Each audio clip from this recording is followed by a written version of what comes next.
Salut, c'est Emilio. Alors dans cette vidéo, je voudrais te parler d'une méthode de productivité peu connue que j'ai moi-même mise au point, enfin que j'ai trouvé tout seul en tout cas, après il y a peut-être d'autres gens qui l'utilisent, et qui est vraiment redoutable parce qu'elle m'a permis dans certaines périodes de multiplier ma productivité par 90. Alors là tu te dis peut-être, mais qu'est-ce que c'est que ces histoires? Comment ça 90 fois plus productif? Je te rassure, c'est pas un nombre que j'ai sorti comme ça de mon chapeau. Si on s'intéresse au nombre de vidéos que j'ai publiées en 2021, j'en ai publié 28, ce qui fait une moyenne de 0,078 vidéos par jour, sachant que j'ai pas utilisé cette méthode de productivité en 2021. Et par le passé, quand je l'ai utilisé pendant des périodes de plusieurs jours, j'arrivais à faire 7 vidéos par jour. Et donc si on fait ce rapport entre 7 vidéos par jour et 0,078 comme ça a été le cas l'année dernière, on obtient une productivité 90 fois supérieure. Alors évidemment, je sais, je fais pas non plus des vidéos tous les jours, je travaille pas que sur des vidéos, sinon j'en ferais plus que ça sans cette méthode. Mais ça n'empêche que c'est une méthode extrêmement puissante que à peu près n'importe qui peut utiliser, un peu importe les objectifs. Là, je te parle de moi avec YouTube, mais ça peut être pour un étudiant, ça peut être pour un entrepreneur, ça peut être pour des objectifs personnels même. Enfin, il n'y a pas vraiment de raison que ça marche pas pour toi. Par contre, il faut que je te prévienne, c'est une méthode qui est à utiliser avec précaution. Aujourd'hui, la raison majeure pour laquelle on est peu productif, on a du mal à rester productif, c'est en grande partie les distractions. Donc déjà, évidemment, on a les écrans, les réseaux sociaux qui nous pompent notre énergie, notre temps, qui nous empêchent de rester concentrés sur une longue période de temps sur notre travail. Mais il y a aussi le fait que dans nos vies d'homo sapiens modernes, on a plein de choses à gérer en même temps. On a plein de projets, parfois tu as la famille, tu as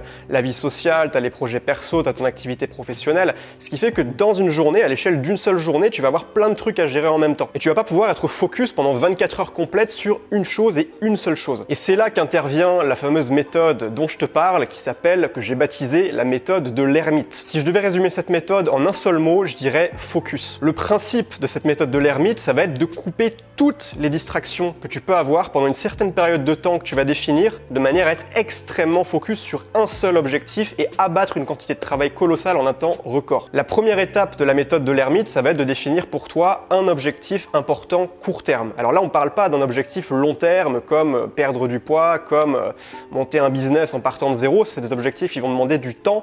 Là, on parle d'objectifs qui peuvent être réglés facilement. On parle plutôt d'une certaine quantité de travail qui est devant toi, que tu dois abattre, peut-être que tu la procrastines. Et le but, ça va être de t'en débarrasser une bonne fois pour toutes, de faire un gros rush de productivité pour ensuite être tranquille, être débarrassé et pouvoir te consacrer à d'autres choses. La deuxième étape, une fois que tu as cet objectif court terme, ça va être de définir une période de temps entre 1 jour et 7 jours maximum que tu vas consacrer pleinement à 100%, même à 200% uniquement à cet objectif que tu as défini. Si je te dis qu'il ne faut pas que ce soit au-delà de 7 jours, donc une semaine maximum, c'est parce qu'au-delà, ça peut devenir malsain. En fait, la méthode de l'ermite, elle est très efficace sur du court terme, mais le problème, c'est que si tu commences à l'appliquer pendant longtemps, sur des mois et des mois, tu vas finir par faire un burn-out en fait. C'est la recette du burn-out. Par contre, sur une petite période de temps, il n'y a pas de souci. Donc une fois que tu as l'objectif et la période, tu as ton projet qui est défini. Par exemple, pour moi avec YouTube, ça pourrait être faire 24 vidéos en 6 jours, donc 4 vidéos par jour pendant une période de 6 jours. Si tu es étudiant et que tu as un projet en particulier à terminer, ça pourrait être terminer ce projet-là en 3 jours chrono. Donc un objectif court terme et une période dédiée pour lui exploser la gueule littéralement. Ensuite, la troisième étape, ça va être de décomposer l'objectif en objectif quotidien pour que chaque jour, tu saches exactement quoi faire. Par exemple, si tu passes en mode ermite pendant 4 jours, il faut que tu prévois exactement ce que tu vas faire le jour 1, puis le jour 2, puis le jour 3, puis le jour 4. Ça te permettra d'éliminer tout le brouillard mental, toute l'incertitude. Comme ça, la seule chose qui te restera à faire, ce sera de charbonner. Tu n'auras aucune question à te poser. Donc ça, c'est important pour préparer. La quatrième étape, ça va être de planifier concrètement ta période ermite. Donc tu décides quel jour tu commences, quel jour tu termines, peut-être la semaine prochaine, peu importe, quand tu as du temps libre. Il faut vraiment que tu poses les dates pour pas que ce soit juste une idée qui reste comme ça dans un coin de ta tête et finalement tu la procrastines. Il faut qu'il y ait des dates précises. La cinquième étape, évidemment, ça va être d'éliminer toutes les distractions. Donc sur le moment et également en amont avant que tu commences, ça va être un travail à faire pour être sûr qu'il n'y ait rien qui puisse te détourner de ton travail pendant ces jours-là. Donc déjà, tu vas pouvoir prévenir tes proches que tu prévois de bosser dur et que tu ne seras pas disponible et qu'il vaut mieux pas t'appeler. Ensuite, sur le moment, tu vas toujours être en mode avion. Tu vas laisser ton smartphone en mode avion et tu t'interdis tout divertissement, YouTube, Netflix, tant que tu n'as pas terminé ta journée. À la limite, le soir, tu peux t'accorder une petite heure de détente avant de passer au lendemain et de retourner au charbon. Autre chose très importante, c'est que pendant ta période période en mode ermite pour être le plus concentré possible et que chaque journée soit un boulevard de travail où tu as juste à passer à l'action sans te préoccuper de rien, c'est important que tu mettes sur pause tous tes autres projets. Par exemple, ta vie sociale, on pourrait considérer ça comme un projet, tu vas pas sortir pendant cette période-là. Pareil pour le sport, si tu fais du sport en fin de matinée en général, là pendant, admettons 3 jours, si c'est 3 jours, tu vas arrêter d'aller à l'entraînement pour être vraiment 100% focus et tu reprendras évidemment après. Quelque chose qui aide aussi, c'est le jeûne intermittent, c'est-à-dire de ne pas prendre de petit déjeuner, ce qui te permettra d'être très productif le matin, surtout si tu te lèves tôt, ou alors manger un petit déjeuner léger, mais si on a le ventre trop rempli le matin, ce qui se passe, c'est qu'on a plus de difficultés à réfléchir parce que l'énergie du cerveau est allouée à la digestion, donc forcément on est moins efficace. Après, autre chose qui peut aider, alors ça c'est plus un petit conseil bonus, c'est pas du tout obligatoire, mais c'est pour les gens qui veulent vraiment prendre ça très au sérieux, c'est de booker par exemple un Airbnb dans une ville où tu connais personne et tu vas y aller pendant un week-end, admettons par exemple, pour faire ton mode ermite. Et là, non seulement tu seras sûr d'avoir aucune distraction, mais en plus de ça, le fait d'avoir payé par exemple pour 2 nuits dans un Airbnb, ça va te motiver encore plus à vouloir le rentabiliser, donc tu n'auras aucune excuse et tu vas passer à l'action, point barre. Je vais te donner mon exemple personnel avec mon programme sur le développement personnel, Le Déclic, qui est le programme le plus complet que je propose aujourd'hui.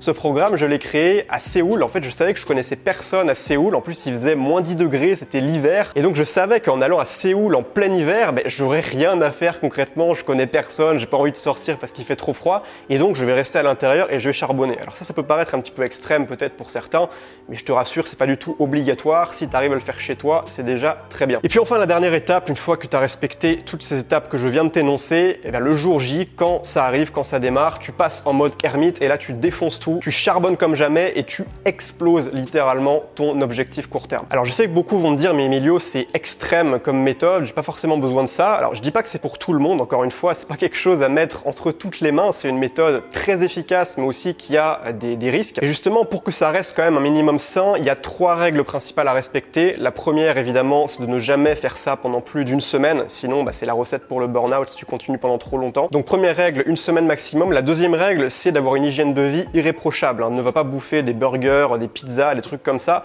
Mange sainement, dors bien la nuit aussi. Va pas te coucher super tard pour derrière te lever très tôt. C'est complètement contre-productif.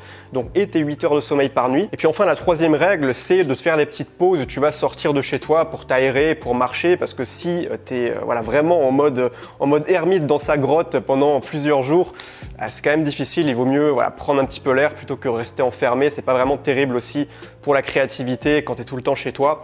Donc c'est important aussi de s'aérer de temps en temps, faire des petites sorties où tu vas sortir marcher pendant 10 minutes s'il y a un parc à côté de chez toi ou même en ville, peu importe.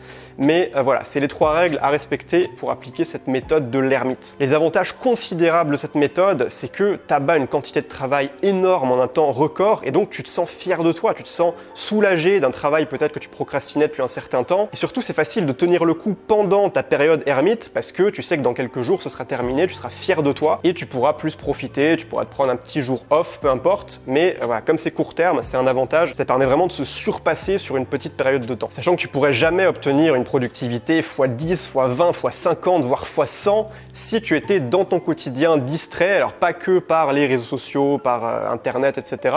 mais aussi par le fait que dans tes journées, tu as plein de trucs qui n'ont rien à voir entre eux à gérer en même temps. Et ça t'empêche d'avoir justement cette espèce de boulevard de travail où tu n'as rien à penser d'autre que la tâche à accomplir. Autre avantage de cette méthode, c'est que tu vas t'étonner toi-même. Tu vas péter des croyances internes, des croyances limitantes en te montrant que tu es capable d'atteindre une productivité que tu n'aurais jamais soupçonnée avant en fait. Et donc après ça, tu vas prendre confiance en toi et tu vas te dire mais en fait je suis capable de bosser vraiment dur si j'en ai envie et ça va t'aider par la suite pour avancer plus efficacement sur les projets qui te tiennent à cœur. Encore une fois, c'est à utiliser avec précaution, faut pas faire ça n'importe comment et toujours évidemment reprendre ces projets parallèles après, par exemple pour le sport, si tu arrêtes le sport pendant 1 semaine, après évidemment il faut retourner aux entraînements, tu vois, sinon c'est contre-productif si tu abandonnes d'autres habitudes importantes que tu as. Donc je voulais te partager cette méthode aujourd'hui que je trouve très efficace, que je compte utiliser cette année en 2022, je l'avais pas utilisé en 2021, mais là je vais m'y remettre parce que voilà, les avantages sont juste énormes. Et maintenant si tu veux aller plus loin avec moi, sache que je mets à ta disposition 5 ressources qui sont des super ressources que j'ai créées pour toi. Tu as ma liste des 33 meilleurs bouquins de développement personnel que je te recommande, tu as ma liste des 17 meilleures applications de productivité,